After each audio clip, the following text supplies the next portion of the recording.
Happy Friday, everybody. It's been a great week of talking about praise with you, and today we're going to continue that.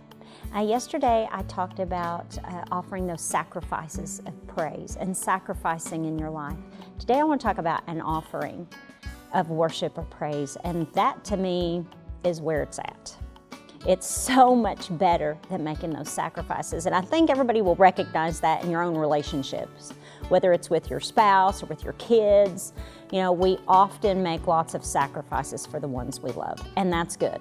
But sometimes I don't like to do things when I'm tired for my kids, but you know, they have to eat, or they have to have clean laundry, or all those things, and that's good and well. But better than those sacrificing times are those offering times.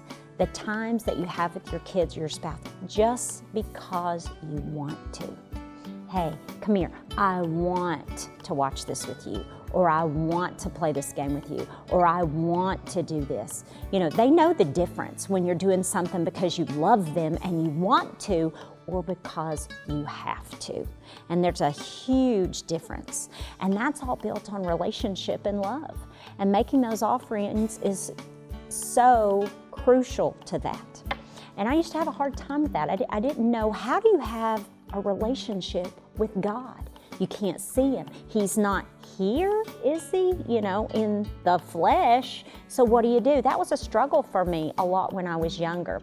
And I remember I was trying to build my relationship with God around those sacrifices. I needed to read my Bible more. I needed to pray more. I needed to worship more. I needed. And my life was consumed with that, and a guilt with that, because there was never enough time to do as much for God as I thought I should be doing. I had 5 little kids, and they were all really close in age, and they consumed a lot of my time, and I was always trying to do more. And then somebody came up to me at church, and never negate that somebody can give you a word for the Lord, because they can. And that person told me, they said, God sees you seeking Him in those small moments. And they said that He would rather you spend 5 minutes with Him out of your desire to be close to Him than hours because you felt obligated to. Well, that just seared me to the core, because God knew where my mind was all along. And I started taking time with those small moments and being thankful for them rather than building my life around those sacrifices. I started thinking more about those offerings with God. And it was so much sweeter. Now let's look at John 4:23. And this is the story about the woman at the well.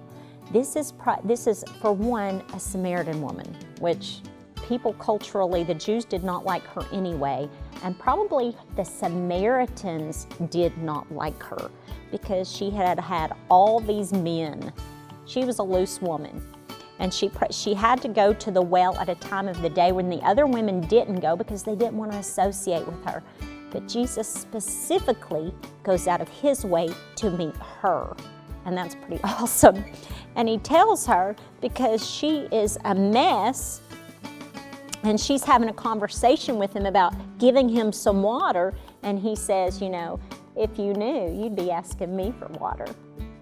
And she said, she was asking Him about worshiping the Father, about whether it was on this mountain or that mountain. And Jesus stopped her, because it's not about those sacrifices and those things we think it's about. And He says, an hour is coming and is now here when true worshipers will worship the Father in spirit and in truth. Yes, the Father wants such people to worship Him. He pursued her and said, hey, it's not about your rituals. It's not about your past life. It's not about the measure in. It's about you wanting to worship the Father in spirit and truth. And He can guide us into us. It set her free. She went dancing and told everybody, hey, I've met a man who's told me everything I ever did. And that's exciting. We today can pursue Him in that relationship, in spirit and in truth, and worship Him with everything we have, born out of that relationship with Him. Don't just pursue God because you have to. Pursue Him in the quiet place because you want to. And we might talk more about that later, but today let's just pray and ask God to show us how to worship Him in spirit and in truth. And Father, I thank You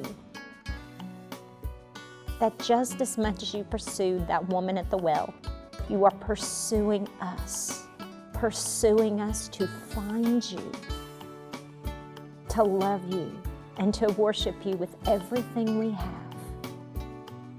Father, I just thank You that You've made the way for us to do that. And God, we can seek You and we can find You. In Jesus' name, amen.